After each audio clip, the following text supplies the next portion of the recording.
rata-rata semuanya sudah mulai fokus ya. Berarti kita mulai pembelajaran pada hari ini. Nah, materi kita yaitu sholat gerhana ya. Sholat gerhana.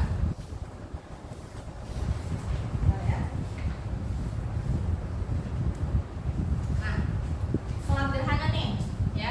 Cuman sebelum masuk ke sini kan kita sebelumnya sudah ada pembelajaran iman kepada kitab-kitab Allah. Coba, adakah yang masih ingat ya tentang apa saja sih kitab-kitab Allah itu? Atau ada berapa dulu? Coba, Kodrat, ada berapa jumlah kitab-kitab Allah? Ada 4, Bu. Ada 4. Oke, sekarang macam-macamnya. Alia, coba. Apa saja? Ada Taurat, Zabur, Injil, dan Al-Quran. Oke, ada Taurat yang pertama ya. Kemudian ada yang kedua yaitu kitab Zabur. Yang ketiga yaitu kitab Injil. Dan yang keempat yaitu kitab Al-Quran. Oke, kitab Al-Quran ya, yang kita sering baca nih setiap hari. Coba, siapa yang sering baca Al-Quran? Tunjuk tangannya. Saya, Bu. Oke, berarti banyak ya. Hampir semuanya rajin membaca Al-Quran. Nah, seperti itu. Oke, kita lanjut di sholat gerhana. Ada nggak yang pernah melihat peristiwa gerhana? Ada. Ada. Coba, Iqbal pernah nggak? Pernah. Kemudian Danilo? Belum. Belum pernah. Oke. Amel? Belum pernah. Berarti ada yang sudah, ada yang belum. Oke, kalau begitu kita tayangkan dulu ya video tentang peristiwa gerhana. Bentar ya. Ya, tentang apa yang diharapkan setelah kita mempelajari peristiwa gerhana. Yang pertama, diharapkan ya peserta didik yaitu kalian dapat menjelaskan pengertian sholat gerhana. Yang kedua, ya diharapkan kalian sebagai peserta didik dapat ya menjelaskan ketentuan sholat gerhana. Dan yang ketiga, diharapkan kalian sebagai peserta didik untuk dapat menjelaskan hikmah melaksanakan sholat gerhana. Ya, seperti itu. Oke. Lanjut di tadi. Ya. Nah, penjelasannya. Gerhana. Ya, tadi kita sudah lihat kan video tentang gerhana. Yaitu merupakan peristiwa astronomi, berarti terjadi di luar bumi. Yang terjadi ketika sebuah benda langit seperti bulan atau planet bergerak ke dalam bayangan benda langit lainnya. Sehingga menimbulkan tadi bayangan ya yang ada yang membahayakan, ada yang tidak. Jika dilihat dengan mata kita secara langsung tanpa bantuan optik, ya alat optik ya. Oke, selanjutnya tadi sudah dijelaskan sedikit di video ya tentang pembagian sholat gerhana. Jadi tidak hanya satu, tapi sholat gerhana terbagi dua ya. Coba ibu minta siapa ya? Rahma ya. Sholat gerhana terbagi dua. Gerhana apa saja? Gerhana matahari dan gerhana bulan. Oke, boleh lebih kuat sedikit suaranya biar terdengar semuanya. Sholat gerhana matahari dan Ya. sholat gerhana bulan. Oke, gerhana matahari dan gerhana bulan. Oke, gerhana matahari kemudian disebut dengan ya. Kemudian kalau gerhana bulan oke ya. Nah, dalam fikih Islam itu sendiri ya, sholat gerhana ini disebut dengan sholat kusufain, yang artinya tadi terdiri dari dua gerhana. Oke, sampai sini paham ya? Kalau paham kita lanjutkan nih. Nah, ada gambar ya.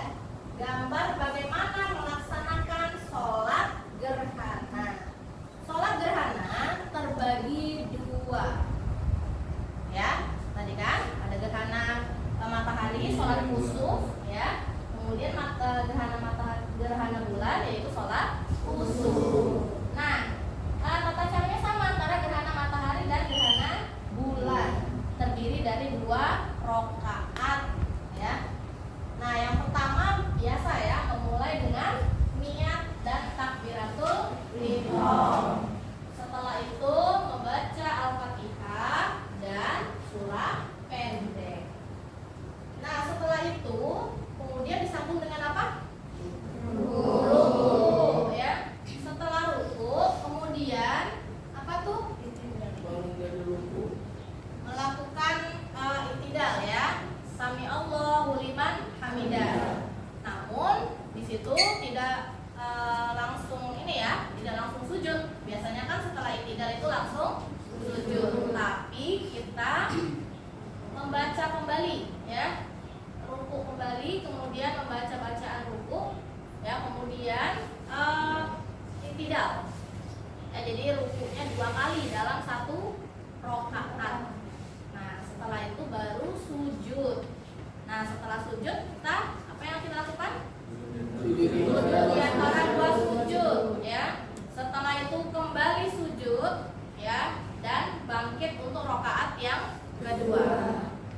Pada rakaat yang kedua sama ya, membaca Al-Fatihah dan surah pendek. Kemudian melakukan ruku ya, kemudian i'tidal ya, membaca Al-Fatihah kembali, surat pendek, kemudian ruku kembali. Ruku yang kedua di rakaat yang kedua. Kemudian baru sujud ya. Setelah itu duduk di antara 2 sujud, sujud kembali dan melakukan tahiyat ya, tahiyat. Oke, itu tata cara sholat gerhana. Itu landasan hadisnya ya, diriwayatkan oleh Bukhari dan Muslim. Selanjutnya niatnya nih ya, ada niat sholat gerhana. Mari kita baca, jelas ya atau kurang tulisannya? Akalil kusufi syamsi ya, rakaat ini mustaqbilal kiblati, ada adrilal kiblat ya. Kemudian ada yang kusuf tinggal diganti ya. Oke, seperti itu ya. Nanti boleh dibaca lagi di bukunya perihal niatnya. Kemudian kita sambung ke penjelasan selanjutnya. Nah, jadi ada hikmahnya ya, melaksanakan sholat gerhana. Nah, hikmahnya tadi kan dalam tujuan pembelajaran kan yang ketiga, yaitu diharapkan kalian bisa menjelaskan hikmah melaksanakan sholat gerhana. Nah, ini kita bahas. Jadi hikmahnya yang pertama, bahwa menyadari ya, peristiwa gerhana itu sebagai tanda-tanda besar Allah. Yang kedua, mengetahui bahwa gerhana itu ada yang mengatur. Bayangkan kalau peristiwa astronomi ini tidak ada yang mengatur, apa yang terjadi? Hancur, bertabrakan semuanya kan? Bumi nabrak matahari ya, seperti itu. Kiamatlah yang terjadi. Dan kemudian yang ketiga yaitu ini membuat kita untuk menyegerakan dalam melaksanakan amal baik, jangan ditunda-tunda. Kemudian yang terakhir yaitu tadi ya, menghapuskan kekeliruan. Nah, ada juga mitos yang di Indonesia nih khususnya. Kalau tadi kan kita bercermin pada hadis ya, mitosnya pada hadis kan. Sekarang di Indonesia juga ada nih mitos tentang gerhana. Dianggap sebagai peristiwa apa? Peristiwa mistis ya. Peristiwa yang berkaitan dengan makhluk halus ya, Rido luar biasa ya. Jadi peristiwa makhluk halus. Padahal apa kaitannya? Karena terjadinya di luar bumi. Ya kan? Peristiwa astronomi tadi di luar bumi. Oke. Nah, itu hikmahnya. Sekarang untuk lebih menguasai lagi tentang materi sholat gerhana ini, Ibu akan bagikan kelompok ya, bagikan kelompoknya.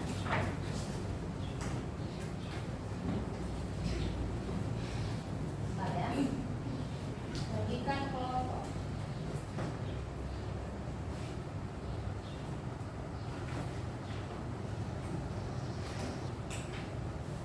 Nanti yang Ibu sebutkan nama-nama kelompoknya, maka berdiri ya, kemudian berpindah tempat.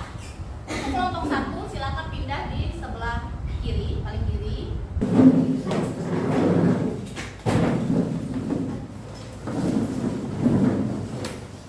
Oke ya. Perhatikan dulu ke sini. Ini Ibu akan membagikan LKPD. Ada yang tahu LKPD? Lembar kerja peserta didik. Nah, di dalamnya itu ada penjelasan materi infografis ya. Kemudian ada penugasan dan asesmen. Serta ada pertanyaan yang wajib ya. Jadi dari beberapa pertanyaan nanti Ibu tugaskan tiap kelompok ya, seperti yang di depan itu ya, dilihat. Untuk kelompok 1 nanti menyebutkan atau menjelaskan ya, kalau bisa dijelaskan aja ya tentang 2 macam sholat gerhana. Itu juga yang kelompok 2, 3, 4 dan 5. Nah, nanti setelah dibagikan ya, silakan berdiskusi. Ibu kasih waktu nanti 15 menit cukup ya? Cukup. Dan Ibu juga minta setelah nanti dipresentasikan, kemudian nanti ada yang bertanya dari kelompok lain. Ngerti ya? Oke, Ibu bagikan uangnya.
Ya, sambil ditentukan ya, siapa yang menjawab, nanti siapa yang mempresentasikan.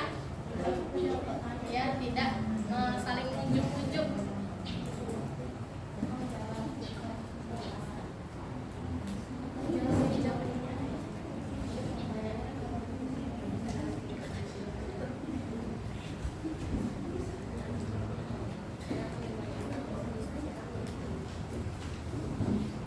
Ya, oke. Silakan diskusi dulu.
dari kelompok 1 akan mempresentasikan tentang sholat gerhana.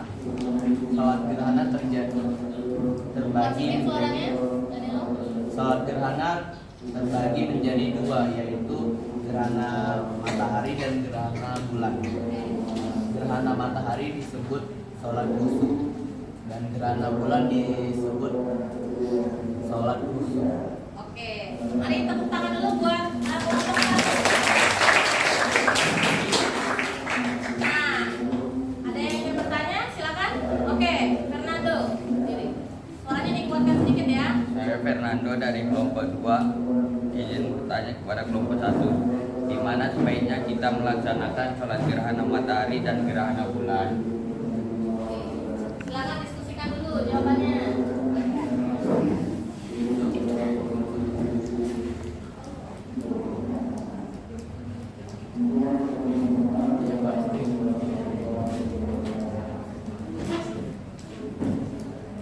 Oke, silakan didiskusikan jawabannya kelompok 1.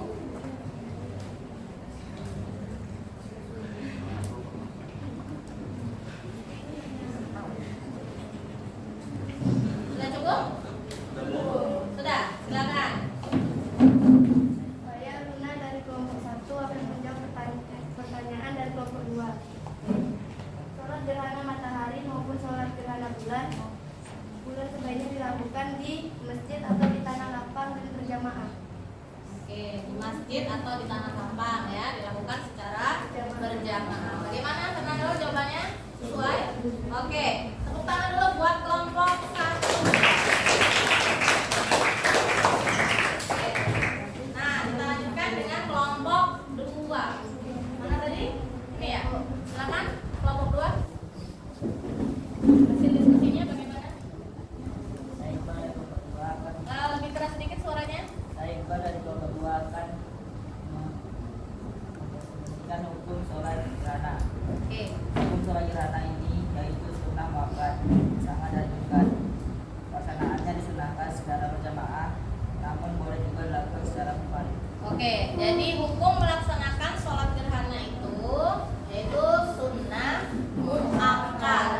Artinya sunnah yang sangat dianjurkan ya melakukannya. Kemudian disunahkan lagi untuk dilakukan secara berjamaah. Namun boleh juga dilakukan secara munfarid. Munfarid apa ya?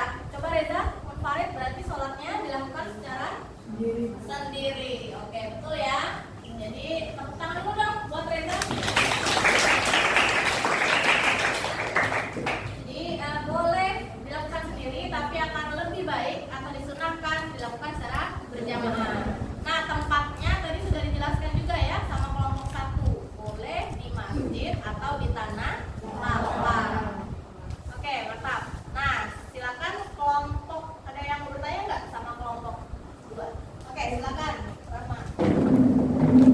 Saya Rama dari kelompok 4 ingin bertanya untuk kelompok Ya, 2. Apakah alasan yang menyebabkan seseorang disunahkan melaksanakan sholat gerhana? Oke, silakan didiskusikan dulu ya. Jawabannya ya. Kelompok 2 biar tidak terjadi kesalahan. Silakan didiskusikan.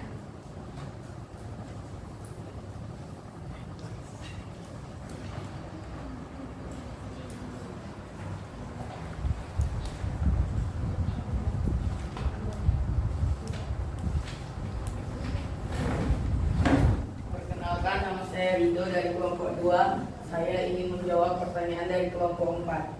Supaya manusia semakin sadar dan ingat kepada Allah bahwa Allah Maha segalanya. Oke, bagaimana Rahma? Jawabannya? Nah, oke, kita beri tepuk tangan dulu untuk Ada yang mengatur, menyelenggarakan dalam melaksanakan amal baik, menghapus kekeliruan.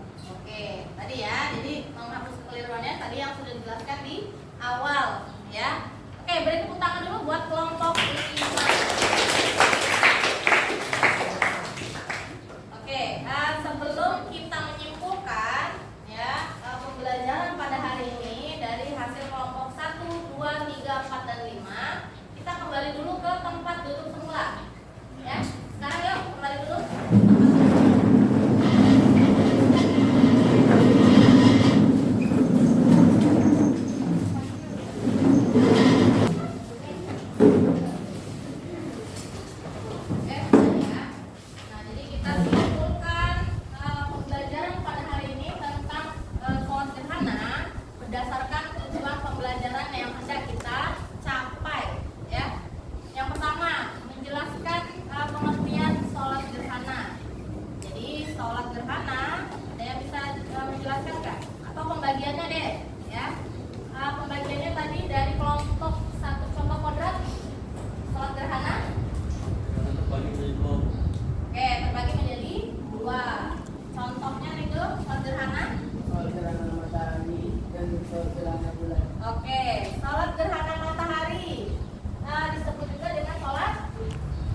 menyadari tanda kebesaran Allah Subhanahu wa taala. Oke, kita menyadari ya, semakin menyadari bahwa